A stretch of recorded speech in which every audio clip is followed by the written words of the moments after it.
Michael manipule-t-il les images?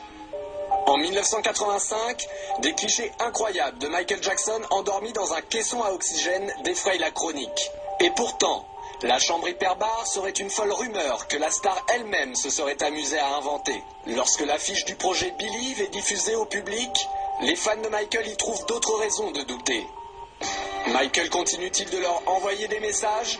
C'est ce que leur évoque l'inspiration du spectacle Believe, proche des contes favoris de Michael Jackson, comme le magicien d'Oz, l'incroyable histoire d'un magicien manipulateur dans lequel Michael Jackson a joué aux côtés de Diana Ross. Et enfin des coïncidences troublantes entre de célèbres affiches du King of Pop et celles de cet étrange spectacle de magie. La vérité se cache-t-elle derrière Believe? Les fans veulent y croire et y voir une fois encore un signe de Michael Jackson. Julie Boisvert est l'une d'entre eux.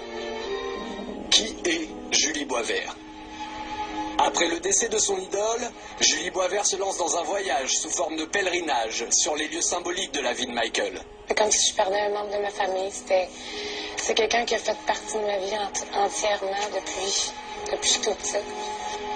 Admiratrice du King of Pop, Julie ne peut s'arrêter de vouer un culte sans borne à Michael Jackson.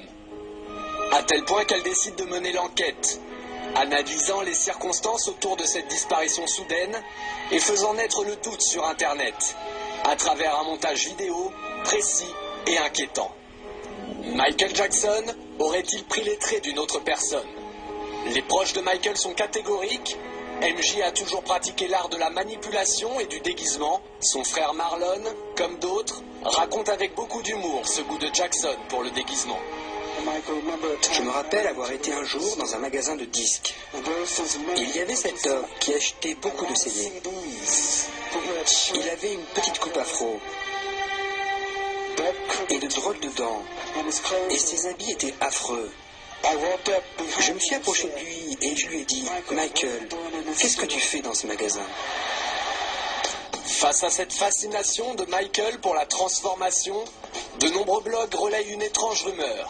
La star continuerait d'apparaître en public, systématiquement déguisée pour pouvoir observer ses proches et sa famille depuis sa mort, et notamment le jour de son propre enterrement. Le doute sur la mort de Michael serait donc encore possible, alors quand apparaît sur le réseau social MySpace un étrange personnage nommé Dave Dave, les fans n'en croient pas leurs yeux. Dave Dave serait-il Michael Jackson? En 1983, un enfant nommé Dave Dave fait la une des médias. Victime d'un incendie criminel perpétré par son propre père, l'histoire de Dave Dave va émouvoir Michael Jackson. La star lui jure alors une amitié éternelle. J'ai senti une main se poser sur mon épaule et je me suis retourné. C'était Michael.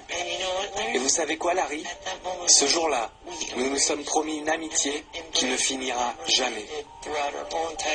Soudainement, en septembre dernier, Dave Dave réapparaît sur le plateau de Larry King. Ce troublant personnage va donc faire amplifier la rumeur. Pour les fans, Dave Dave et Michael présentent trop de ressemblances troublantes. L'impossible devient alors envisageable pour eux, les mots et la voix seraient trop ressemblantes. You all mean very much to me, and I love you very much. May God bless you.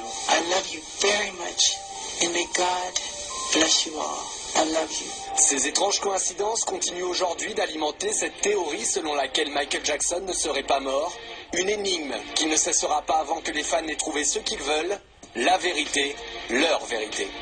La vérité triomphe toujours.